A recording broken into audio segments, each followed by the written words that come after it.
throwaway for obvious reasons. I'm 38, self-made, and this is the first time I'm writing all of it out because I need the record. I run a small analytics consultancy from a quiet apartment that has floor-to-ceiling windows and a kettle that hisses at 6 a.m. I wake up before the sun, make coffee by weight, and talk to clients in time zones I don't live in. I'm the kind of person who keeps receipts in labeled folders and sets calendar reminders to water plants I swore I wouldn't buy. I'm not married. No kids. My phone is usually on Do Not Disturb. Most days are spreadsheets, code, and silent music, the low hum of servers and a life that doesn't ask for anything I'm not willing to give. Last week I did something that 12-year-old me dreamed of and 20-year-old me thought was impossible. I'll get there. First, context, because the context is the whole point. I grew up in a house where love wasn't free. It had a running balance and an interest rate. My parents, both of them, believed parenting was a favor that demanded repayment. They said it like a mantra. You owe us everything. Not in a joking way. Not in a cultural, remember where you come from way. It was a ledger. It was a law. It was the air in every room. My earliest memory of it, I was maybe 7, sitting at the kitchen table with a paper plate of pizza and a glass of milk that always tasted faintly like the dishwasher tablets Mom bought on sale. Dad leaned against the counter, arms crossed, eyes on the TV that never went off. Wheel of Fortune spinning letters no one in the house would say out loud. I asked if I could have a second slice. He didn't look at me when he said it. Pizza isn't free, bud. You think cheese grows on trees? He chuckled at his own line and added, We'll add it to your tab. He tapped the side of his head like there was a ledger behind his skull. Mom did a tiny laugh. I took the second slice and felt it turn to paste in my mouth. They said it for everything. Winter coat? That coat was $60. 60. Add it. School fees?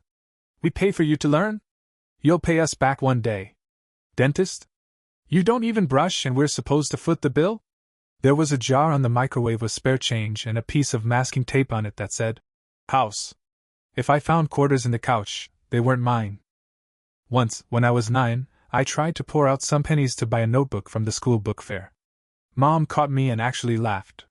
The house doesn't fund your little hobbies, she said, like I'd asked for a motorcycle. You want nice things? Earn them. She kept papers in a manila envelope labeled Important. You'd think it was birth certificates, taxes, the usual. It was that, but tucked between W-2s and insurance forms were receipts with my name underlined in blue pen. Shoes, Jim, P. $28.99 for my name. Field trip, $12, lunch not included. Sometimes she wrote notes in the margin. Complained about brand, lost the other glove after 1 week, said he needed this. Dad called it keeping track. He'd slap the envelope on the table during arguments like a trump card. We're not crazy, he'd say. We've got proof. I learned early to need less. I made pencils last until they were stubs that smudged my fingers with graphite. I stretched socks until the elastic gave out. I stopped asking for birthday parties after my 8th because my birthday gift that year was a printed list. Expenses to date, $47, $382. 50. They put an actual number. Mom used the computer to make it look official, columns and all. They presented it like a joke. Dad folded it and tucked it in my shirt pocket. So you remember? He said, grinning. He smelled like cigarettes and machine grease. I was 8 and I nodded like I understood interest rates. Here's how the manipulation worked.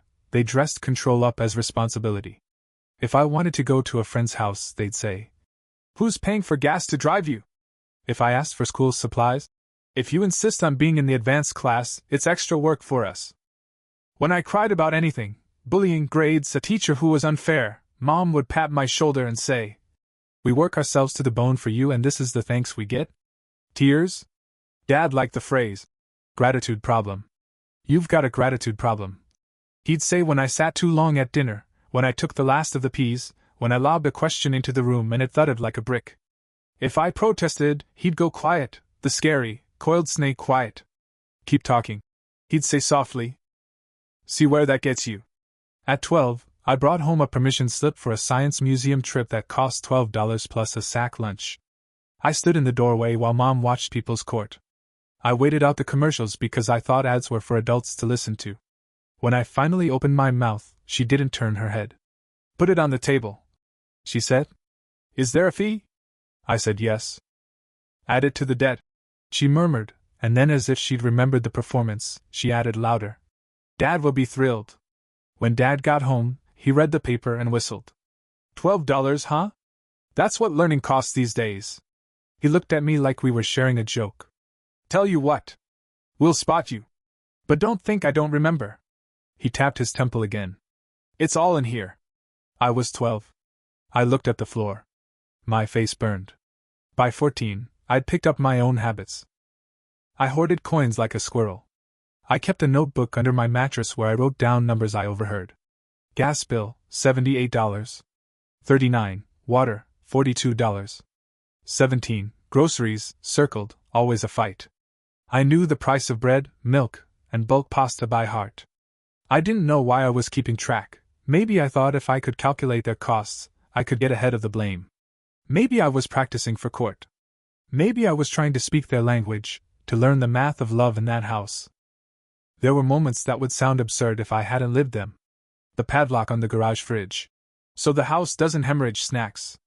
The utility lecture where Dad held a flashlight under his chin like a camp counselor telling ghost stories and said, Do you know what light costs? Every minute? Do you? He made me turn the switch on and off while he counted, cell phone stopwatch in his hand. Mom would stand behind him and shake her head, the sympathetic co-sufferer of my existence. We are trying to teach you, she said after one of those nights, putting a hand on my shoulder when I was stiff with shame. You'll thank us when you're older. At 15, I got a job bagging groceries at the small store down the hill. I was ecstatic. The manager said I could take the bruised fruit at the end of my shift. I held the folded schedule like a golden ticket. I came home and told them, expecting, I don't know, something. Instead, house tax, Dad said instantly. 25%. He said it like he'd read it in a law book. Mom chimed in with a tone she used for recipes. And you'll contribute to the cable you watch, she said. Fair is fair. When my first paycheck came, I put cash on the table. Dad peeled bills off like he was dealing in a card game. He handed me back a few singles and said, Don't spend it all at once. Like he'd won. I called it rent in my head. They called it a lesson. If you're reading this and thinking, why didn't anyone notice? They did. Teachers asked if everything was okay at home. A counselor once asked me to stay after and talk about stressors. I shrugged and said I was fine. I wasn't bruised. I wasn't starving. I had a bed. There was no vocabulary in me for an invoice-shaped bruise. There's no checkbox on a form for my parents balanced love against a spreadsheet. When I did try to explain, once, to a friend whose mom wore soft sweaters and baked cookies, her mom gave me a look I'll never forget, pity, then doubt, then something like judgment. All parents say that, she said gently. You'll understand when you're a parent. She handed me a warm cookie in a napkin and I ate it with the kind of hunger you can't see. 16 was the pivot point. They gave me a gift. Mom printed it on nice paper and put it in a cheap frame. Happy birthday, she said, lips tight like a nurse about to give a shot. Inside the frame, a neat list with 2 columns, expense, and amount, and at the bottom, total to date. The number was absurd, padded with things like flooring, you walk on it, sofa, you sit on it, TV, you watch it, and labor raising you. Dad clapped me on the back. Motivation, he said. See? We invest in you. I stared at the number until it blurred. I felt myself leaving my body, moving to the ceiling where it was quiet. When I came back, I smiled the way you smile when a boss tells a joke. Thank you, I said. I hung it on my wall because not hanging it would have been mutiny. That night I took it down and slid it under the bed. Dust gathered on the glass. After that, the ledger wasn't even subtext. It was the text. You owe us. Remember the debt. When you're grown, you'll take care of us. It infected everything. My choice of classes, my curfew, whether I could go to a party. Are the people they're going to pay us back for the gas? What college brochures I could keep without getting the who's paying stare. They said college like a trap. Loans, Dad said, rolling the word in his mouth like a sour candy. Debt on top of debt. I realized then that their dream wasn't for me to succeed. Their dream was for me to stay. To pay. To make their numbers make sense. So I started my own ledger. Not of what they spent. Of what I do. A list in pencil on the back page of the notebook under my mattress. Get out. Work. Learn. Save. Every time I cross something off, I'd breathe. Every time they said, "You owe us," I'd add a new line. Don't forget. A different kind of remembering. I'm 38 now, and I kept my promises to myself. The rest of this story is how. I left the morning after graduation, June humidity sticking my shirt to my back while the sun tried to burn the dew off the lawn. No dramatic screaming match, no cops. Just me, lifting 2 garbage bags of clothes and a shoebox of notebooks into the trunk of a dented Corolla an older guy from the grocery store sold me for $900 and a handshake. Dad stood on the porch with a mug like he was watching trash pickup. Mom appeared behind the screen door, arms folded, mouth tight. "So you're just leaving," she said, as if we hadn't been having that argument in slow motion for years. "I got the room," I said. My voice came out steady. "I start next week at the call center. It's closer." "Closer to who?" Dad asked, like I'd announced a crime. "Closer to work," I said. Inside my chest, an elevator dropping. "I'll visit." Dad smiled without teeth. "You'll visit when you're paid up." He tapped his temple one last time, little performance for the driveway. "Don't forget the tab." I drove away with my heart throwing itself against my ribs. In the rearview mirror, the house got smaller without getting farther. I repeated my rules out loud: get out, work, learn, save. It felt like praying to a god I didn't believe in yet. The room was a basement with a window at ankle level that showed me a slice of sidewalk and the mailbox pole. The landlord was a retired nurse who rented to students, and the occasional sad 20-year-old who looked like he was trying to disappear. The carpet smelled vaguely like old rain. The mattress was on the floor, the kind that sighs like an old man when you sit. I put my 2 bags in the corner and didn't unpack for 3 days, like if I kept them closed, I could claim I wasn't really gone. The call center was a brick box with a parking lot big enough to boil in August. We sold cable bundles and argued with angry grandfathers about billing. The script lived on my screen like a lifeline and a trap. "I'm so sorry for the inconvenience, sir." "I completely understand, ma'am." I could say those sentences in my sleep. Sometimes I dreamed them and woke up with my jaw sore from clenching. On lunch breaks, I ate rice and beans from the same stained Tupperware and watched YouTube tutorials on Excel without sound. Autofill felt like a magic trick. VLOOKUP felt like cheating at a test. At night, I took intro classes at the community college because they didn't require my parents' financial information. I paid in cash, class by class. I stapled each receipt to my notebook like proof of life. Mom called every Tuesday, the day before their payday. It took me a few months to notice the pattern. "How's the big man?" she'd start, like we were doing a sketch. "Do you need anything?" Then, before I could answer, "Because your father and I were just talking about the groceries we've been fronting for you since you were born. Imagine if we had that money now." She'd sigh the sigh she perfected in my childhood, long, disappointed, tragic. "We just want to know you'll do right by us." Sometimes she swapped the script. "The roof over your head all those years," she'd say. "You can't put a price on it." Which was hilarious because she had. "But we did for your sake." If I stopped responding for a few days, she'd text something like, "You know other sons help their parents." As if I'd failed at a test my friends were passing with extra credit. Dad only called when he needed something specific. "You got paid Friday." He'd say, "No hello? Shoot me 200. You owe me tires." "Tires?" "From the time we drove you to the ER when you broke your wrist." I was 9 when that happened. "Gas ain't free, bud." If I hesitated, he'd lower his voice. "Don't be ungrateful." That word again, the club he kept behind his back. I picked wrong battles. I sent them $50 one month because guilt is a muscle memory. Immediately, they asked for more. I stopped sending anything. They got meaner. The call center had this fluorescent flicker in the far corner that made me think of the flashlight lecture. Some nights I'd stand under it and let the headache bloom, thinking, don't call. Don't text. Don't feed it. The counselor at the community college was named Mrs. Patel and wore cardigans the color of Easter eggs. I walked into her office because it said academic advising on the door and not financial aid, which felt like a trapdoor I couldn't afford to fall through. She looked at my chaos, work schedule, class times, cash receipts, with eyes that did not judge. "You're doing a lot," she said, which landed in me like a glass of water. She told me which classes stacked. she said, transfer, like it wasn't a fantasy.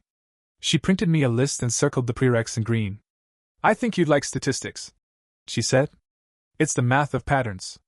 It rewards neat brains. I didn't say, my brain isn't neat, it's just trained. I took the class. I loved it. The old ledger kept shape in my head even as I tried to build a new one. I still counted light switches, the price per ounce of peanut butter, the gas mileage of my Corolla when the AC was on. I still felt watched when I bought a new pair of shoes. But the ledger started to tilt. I began to write down hours studied, skills learned, money saved. I taped a sticky note to the bottom of my laptop. Interest compounds. So does effort.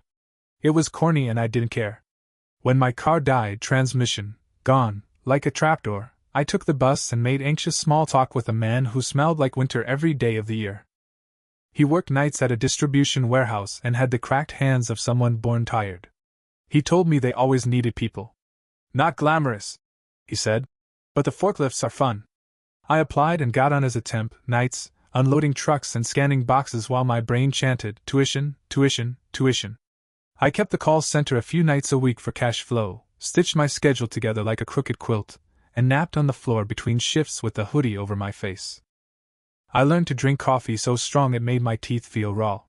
Parents update. Dad left a voicemail that started with, "Remember the time we let you use our Netflix?" and ended with, "It's time to start paying us back in a real way." Mom texted a photo of the framed total to date list in my old room with the caption, "This isn't a joke." It never was. I saved the photo. I printed it and tucked it into the back of a binder without examining the number because I didn't trust my hands not to shake. The next stretch is blurry in the way only fatigue makes things blurry. Warehouse nights, math homework at a wobbly table in the break room, community college days, showers at weird hours. I taught myself SQL from a free online course. The first time I joined tables correctly and pulled exactly the slice of world I asked for, I felt heat in my chest that had nothing to do with coffee. I took a cheap certification exam at a testing center that smelled like toner and fear. I passed. The proctor said, "You can smile, you know." I did. A tiny, private smile like a stolen cookie. My friends were coworkers who didn't ask questions. We traded shifts and carpooled and ate shared pancakes at a 24/7 place that kept the lights dim to hide the fact that the booths were older than us. One night, a guy from inventory named Jorge leaned over his laminated menu and said, "My cousin is hiring data entry at his cousin's cousin's company." He laughed. "It's always cousins." He texted me the name. I applied and got the job, a windowless office with a boss who wore ties like he'd lost a bet and a computer that groaned when I opened Excel. I was supposed to enter numbers from paper forms into cells and not ask why. I did that for a few months, then I asked why anyway, gently, because curiosity gets you fired if you aim it wrong.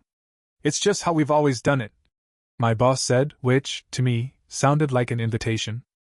I wrote a macro to clean up a monthly report that used to take an afternoon.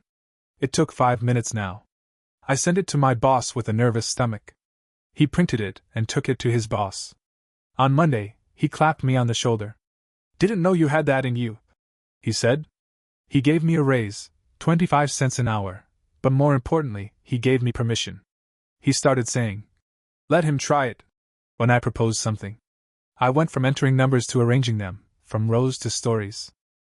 The calls from my parents didn't stop, they just adjusted angle. "Since you're so good with computers," Mom said once, "you could set up automatic deposits to us." She was half joking, half hoping. Dad chimed in from the background. "800 a week. Put your money where your mouth is." I said, "No." There was a pause so loud I had to hold the phone away. "No?" Dad repeated, like it was a word he'd never heard used on him. "You owe us," he said finally, because of course that was the place he lived. "You owe us everything." I hung up and sat on my mattress and shook the way you do after almost getting hit by a car. I thought, you can't bankrupt me if I don't owe you. Then I wrote it down. From there, life didn't explode into success, it accumulated. I transferred to the state university 2 bus rides away with a schedule I pre-planned like a military campaign. I got Pell Grants and a small scholarship for adult learners and a campus job answering phones in the math department. I tutored stats for students who were smarter than me in everything else.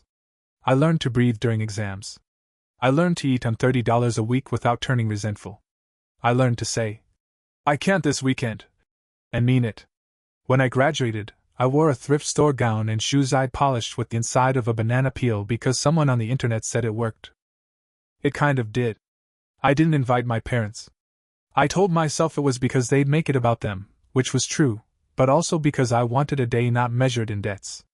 After the ceremony, I walked to the bus stop in my gown, holding my roll diploma in a cardboard tube, and cried behind my sunglasses because my name had been said into a microphone and nobody had asked me to pay for the electricity. My first real analytics job came a year later at a mid-sized company that collected data the way kids collect rocks, in piles, without labels. I waded into it like a river. I created dashboards. I made graphs that turned numbers into arguments. I went home at night to a one-bedroom that smelled like sunlight on carpet and cooked food I didn't hate. When my phone lit up with Mom or Dad, I stared at it until it went black. If you're waiting for a moment when they softened, it didn't come. The message stayed the same, just dressed in different clothes. Family takes care of family. Dad said the one time I answered, like he'd found a proverb on a placemat. We did our part. Now it's your turn. Mom texted photos of home repairs with captions like, "A new water heater would be nice." As if I were the landlord of my childhood. When I visited once for a cousin's baby shower, Dad pointed at a stain on the ceiling like a prosecutor. "Roof doesn't fix itself," he said. He didn't say my name. He didn't need to. By then, the fear in me had scabbed into something else, resolve with a quiet center. At night, after code and emails and the ache of sitting too long, I opened an empty spreadsheet and typed a title in the top left cell. Debt. I stared at the word until it lost meaning, then gained a new one. I began to list categories based on their framed masterpiece: food, clothes, school fees, utilities, labor. I created columns for year, source, notes. I closed the file and named it something boring. Project_14. Excel sex, so I wouldn't have to look at it when I didn't want to. I wasn't ready yet. But for the first time, I could feel the shape of the end. The spreadsheet sat unopened for months, hiding on my hard drive like a secret I wasn't ready to speak out loud. Life had a way of filling the space: new job responsibilities, projects that stretched late into the night, the slow process of buying furniture that wasn't secondhand. But the file was always there, a little glowing nerve in the back of my mind. Every time my phone buzzed with Dad or Mom, I thought about it. Every voicemail about helping out around here, or text about remember who paid for your braces, was another row waiting to be filled. I started small. One night after a long day of debugging reports, I opened the spreadsheet with a kind of trembling ceremony. The title still said, Debt. My cursor blinked like it was daring me. I typed, Clothes, yearly average cost, USDA data? I found the government report that estimated what families spent raising kids. Cold, clinical numbers, free of size and guilt trips. $430 a year for clothing at that time, give or take. I plugged it in. Then I wrote, Notes, often thrift store clothes, hand-me-downs from cousins. It felt important to annotate, like I was testifying. Another night. Food. More USDA tables, adjusted for inflation. $1,200 a year per child, roughly, back in the 90s. I remember the powdered milk Mom bought in bulk, the bags of cereal that came in plastic instead of boxes. I wrote, Estimate high in their favor. Medical care. Receipts I remembered from the important envelope, like the time Dad waved a dentist bill in my face and said, You'll thank us when you're not toothless. I didn't have the exact figures, but I found average pediatric care costs and entered them conservatively. Always conservatively. Always rounding up for their benefit. School fees. I laughed at that one. I remembered Mom circling amounts on permission slips, the way Dad whistled when he read a total. $12 here, $28 there. I typed what I remembered and filled the rest with average school activity costs. Then utilities, electricity, water, gas. I wasn't stupid, I knew I didn't owe a portion of the mortgage or the cost of the couch. But if I was going to do this, I was going to do it their way, meticulous, undeniable, complete. It became a project I worked on late at night, after work, with a glass of cheap scotch and silence in my apartment. I scrolled through inflation calculators, government expenditure tables, archived catalogs. I pulled numbers until my eyes blurred. Sometimes I'd stop and just stare at the rows, thinking about little me at the kitchen table, listening to Dad say, Don't forget the tab. I was finally building the tab, not in their heads, not on crumpled receipts, but in a system I controlled. My therapist, because by now I could afford one, asked once why I kept doing it. Why give it so much of your time? She said gently, like she wasn't trying to pry it out of me. Because it was always going to come due, I said. And I want to be the one who decides when the bill gets paid. She nodded, didn't argue. She understood what I didn't say, that some debts aren't about money, they're about power. And the only way to close the book is to finish it yourself. Meanwhile, life moved forward. My career took shape in ways I couldn't have predicted when I was a kid counting light switches. Promotions came not because I was the smartest, but because I was the one who stayed late, who asked questions, who found patterns in chaos. I learned to speak, executive, to make slides where numbers told a story without making people's eyes glaze over. Eventually, I left a mid-sized company for a contract gig that turned permanent, then for a start-up where long nights meant equity and caffeine meant survival. I saved. I invested carefully. By 35, I was consulting full-time, choosing my clients instead of the other way around. And still, the calls came. Fewer now, but sharper. Mom, your father and I are getting older, you know. It's about time you started paying it back. Dad, we did the math once. You don't want to see the total. Every time, I'd say less. Silence was my new weapon. They hated silence. It was oxygen denied. The last real call I answered, Dad said, "One day, you'll be forced to take care of us. That's the law." His voice was smug, certain. Children owe their parents. Always have.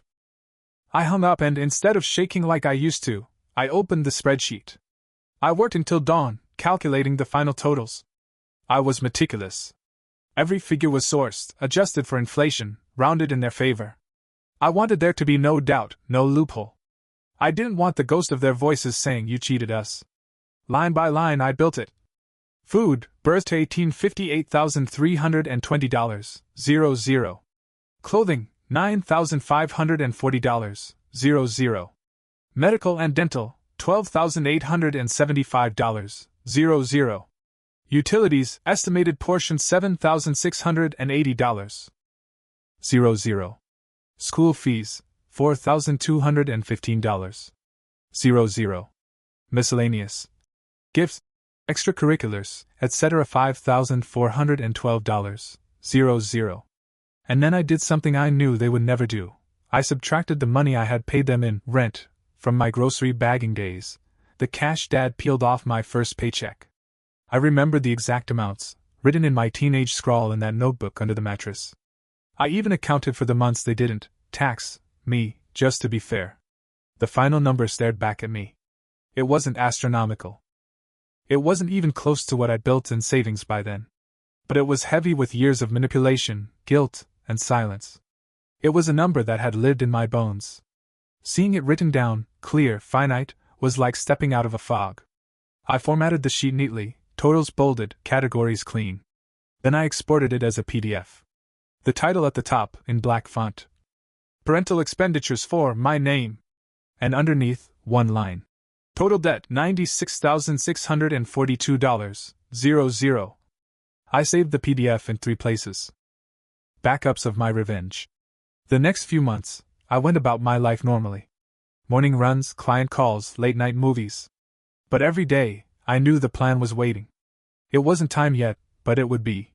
I imagined their faces when the transfer hit, the exactness of it, the way the number would ring familiar.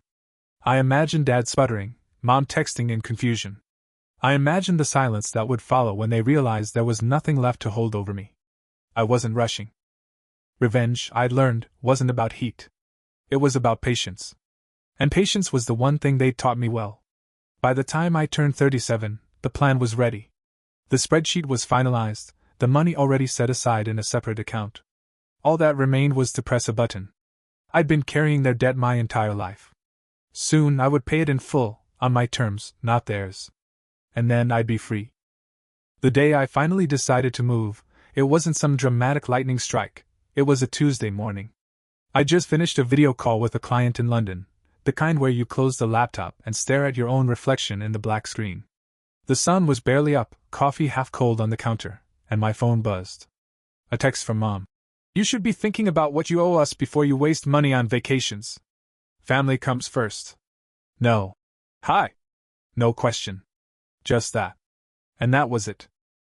Not anger, not even sadness, just this quiet, cool certainty that I was done. I pulled up the PDF I'd prepared months earlier. It had sat in my folders like a loaded gun. I double-checked every number one last time. Food, clothing, medical, school fees, utilities. Totals bolded, margins clean. The final figure sat there, both too small and impossibly large, the sum of a childhood written in receipts and guilt trips. I logged into my bank account. The balance was more than enough. Years of grinding, saving, building, all leading to this moment. I set up the transfer to their joint account. I still had the number from the one time they demanded money, for groceries, when I was 22. I typed the exact total from the PDF into the transfer box. No more, no less. In the note field I wrote 2 words. Debt repaid. My finger hovered over the button for longer than I'd admit. Not because I doubted it, but because it felt ceremonial, like flipping the final switch on a machine I'd been building since childhood. I pressed confirm. The confirmation screen blinked up. Funds transferred. Just like that, the weight shifted. I didn't wait for their reaction. That was the trick. I wasn't doing it for a dramatic showdown. I was doing it for the silence after. I opened my contacts list and blocked both their numbers. Email blocked. Social media blocked. I'd prepped it all the night before, as if I'd known today would be the day. For the first time in my life, they had no access to me. No lines of credit, no guilt, no words. Just the payment they'd demanded for decades. The first days after felt strange, like walking through an empty house and realizing the hum of the refrigerator is gone. My phone stayed silent. My apartment felt bigger. Meals tasted sharper. I found myself laughing at small things, the way my kettle squealed, the neighbor's dog chasing shadows, because there was suddenly space in my chest where the ledger used to live. On the 4th day, an email slipped through from an unrecognized account. Just a subject line. What is this? No body text, just an attached photo, screenshot of the bank transfer confirmation. It was Mom's style, clipped, indignant. I stared at it, then deleted it without opening. That was the last I heard. I expected guilt to follow me, like it always had. I expected the old voices in my head, you're ungrateful. You'll regret this. Family takes care of family.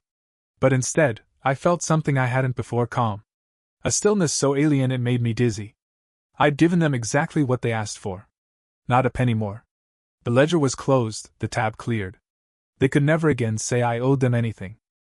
The irony hit me then, late one night as I stood in front of my window watching the city lights. For years, they'd treated love like a transaction, and now, I'd finally paid the bill. But the payment wasn't about them. It was about me. Because I wasn't paying for food or clothes or braces. I was paying for freedom.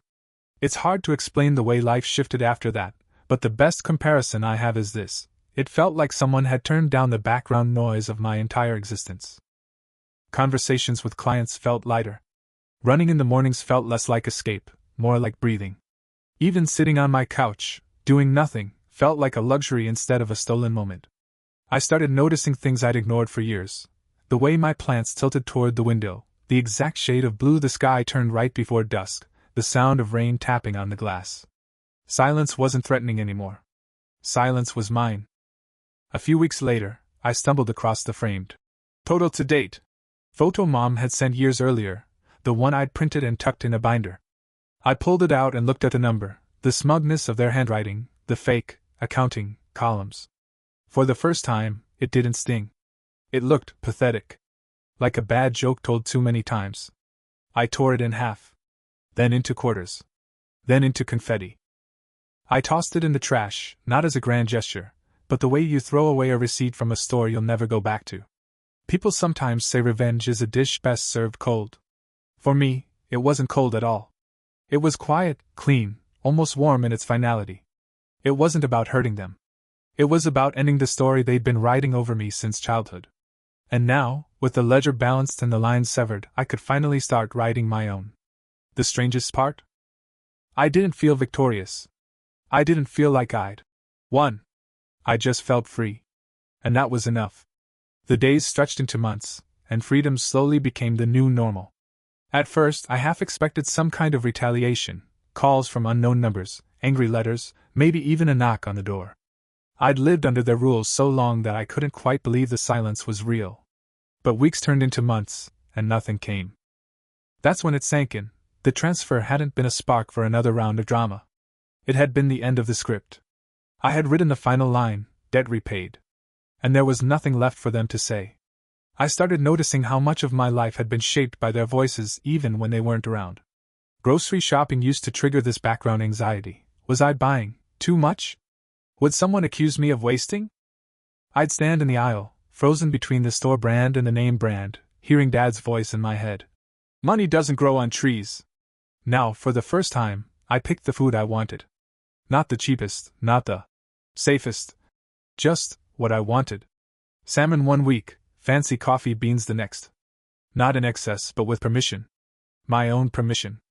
I'd come home, cook dinner, and sit down with a plate that didn't taste like debt. The same happened with light. For years, I'd switch off lamps the second I left a room, terrified of the flashlight lecture echoing in my brain. After the transfer, I let a lamp burn while I read on the couch. Not because I forgot, but because I chose to. It was a tiny rebellion that felt enormous. Work, too, began to feel different. I wasn't chasing success to prove something to them anymore. I wasn't trying to build an income large enough to drown their demands. The money I made, the clients I took on, it was all mine, untethered from their expectations. I took on a passion project with a nonprofit that needed data analysis for their outreach. The pay was modest, but I didn't care. For the first time, work wasn't about survival or revenge. It was about choice. Of course, the past doesn't just vanish. Sometimes, I'd wake up with the old panic, convinced I'd forgotten to pay a bill I didn't actually owe. Other times, I'd dream of Dad at the kitchen table, slapping the important envelope like a judge's gavel. In those moments, I'd remind myself, the account is closed. One night, I even whispered it out loud in the dark. It's paid. My voice shook, but the truth of it was steady. Friends started noticing changes in me. You seem lighter, one of them said over drinks. I cut something heavy loose, I replied. I didn't elaborate. How could I? How do you explain decades of receipts and guilt trips turned into a bank transfer? To most people, parents are complicated but ultimately safe. To me, parents were creditors, and I just filed bankruptcy on their control. I didn't need them to understand. The important part was that I understood. The real test came 6 months later, when my cousin's wedding invitation arrived. A cream-colored envelope with careful handwriting. My first thought was, they'll be there. My second thought, do I go? I stared at that RSVP card for days. Old me would have panicked, spun out into what-ifs, maybe even skipped it altogether just to avoid them. But this time, I felt something different. I felt distance. They couldn't demand anything of me now. They couldn't corner me in a church hall and talk about owing them. Even if they tried, I had the nuclear truth ready, debt repaid. 2 words to end any conversation. So I went. And sure enough, they were there. Mom in a pale dress, Dad in a suit that still smelled faintly of cigarettes. I caught them watching me across the reception hall, expressions caught somewhere between confusion and resentment. For the first time in my life, I didn't flinch. We didn't speak. Not a word. I danced with my cousin, laughed with distant relatives, clinked glasses. When I left that night, I felt a kind of peace that had nothing to do with revenge and everything to do with boundaries. Back home, I sat on my balcony with a glass of wine and thought about how strange closure can be. It's not loud. It's not cinematic. It's just the quiet click of a door you decide not to open again.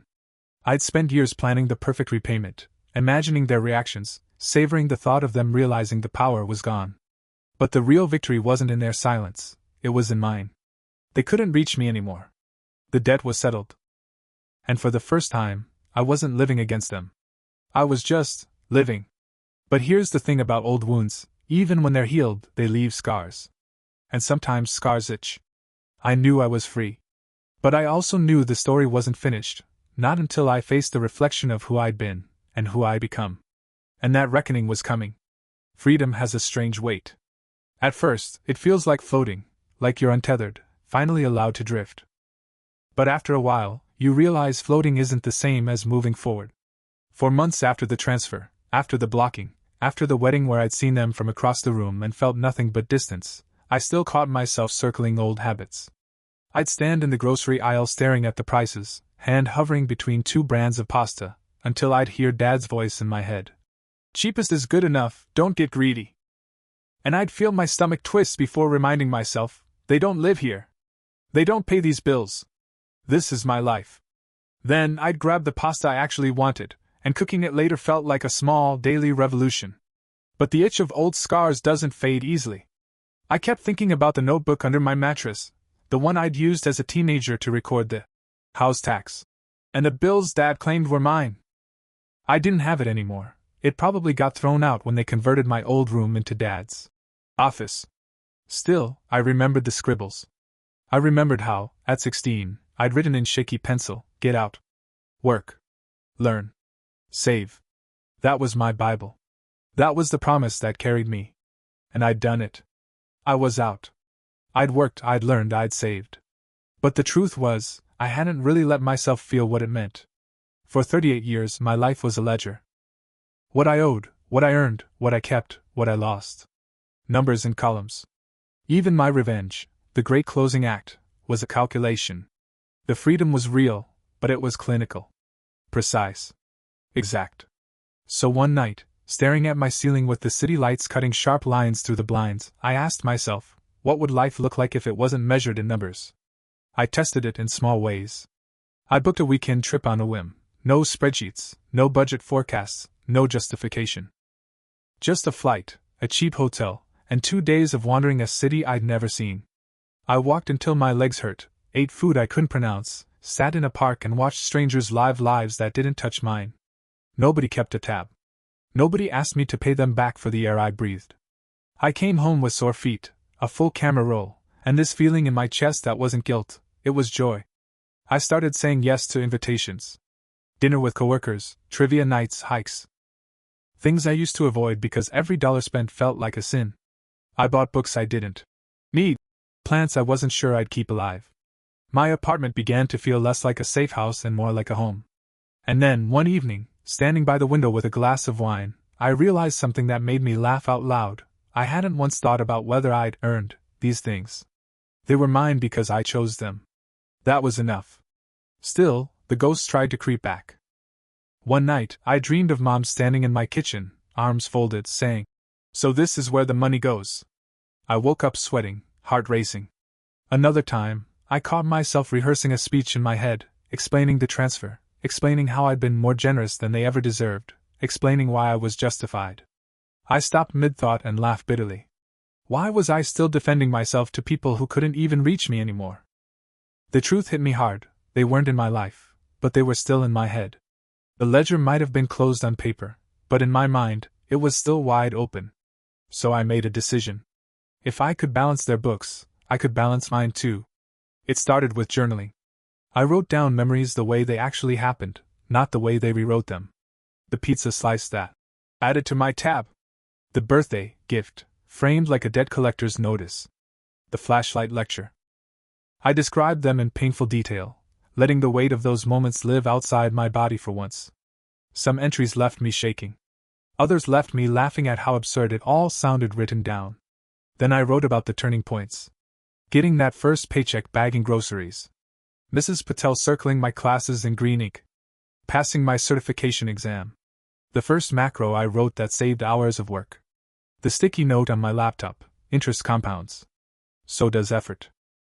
Piece by piece, I built a second ledger, not of debt, but of survival. And for the first time, the balance shifted. 6 months after the transfer, I went back to therapy and told my therapist what I'd done.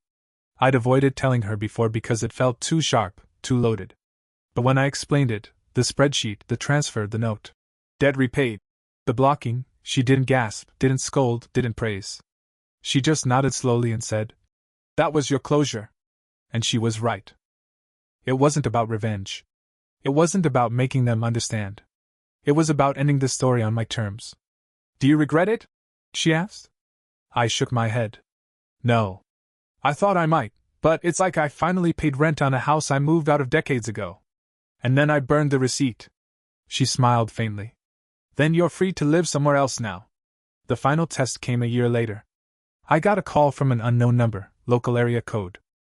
For a moment, my stomach tightened. Was it them, slipping through a crack? I answered, heart thudding. It wasn't. It was a realtor about a property I'd inquired about months earlier.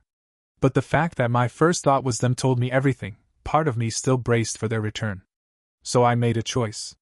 I pulled out the framed diploma from my degree, something I'd kept tucked in a closet. I hung it in my living room, front and center. A reminder that my biggest milestones weren't owed to them. They were mine, earned on my own terms. I also printed a single sheet of paper with 2 words in bold, centered in black font. Debt repaid. I framed it. Hung it above my desk. Not for them. For me. A reminder every time the ghost tried to creep back.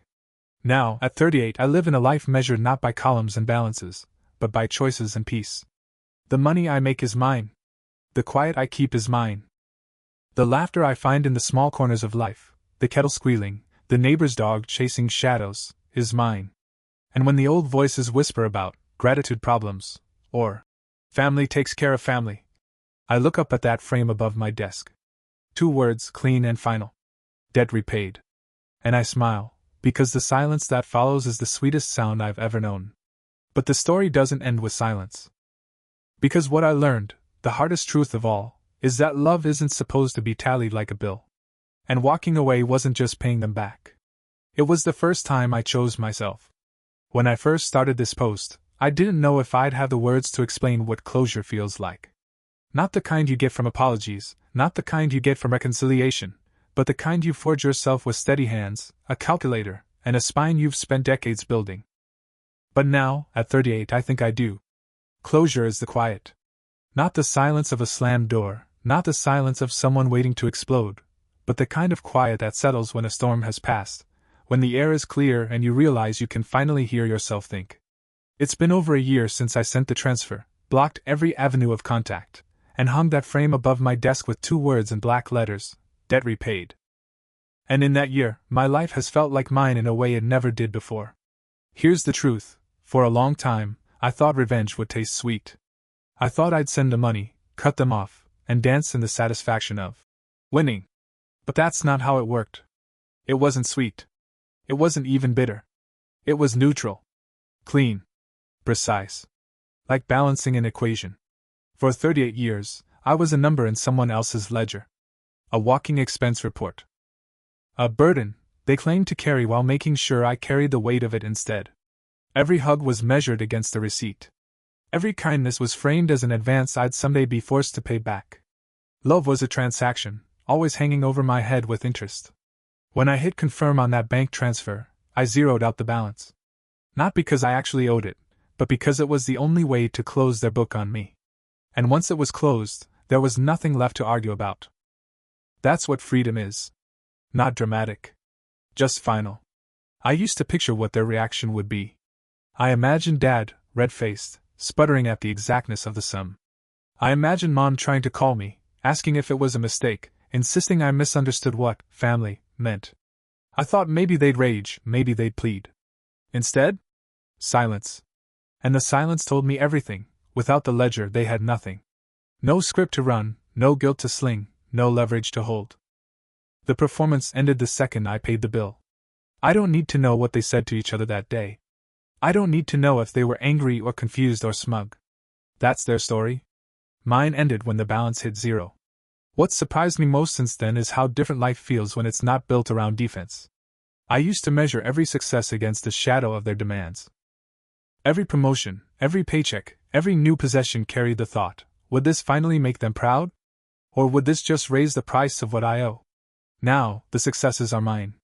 Not trophies, not bargaining chips, not ransom. Just milestones I get to enjoy. When a client praises my work, I don't hear Dad saying, "Gratitude problem."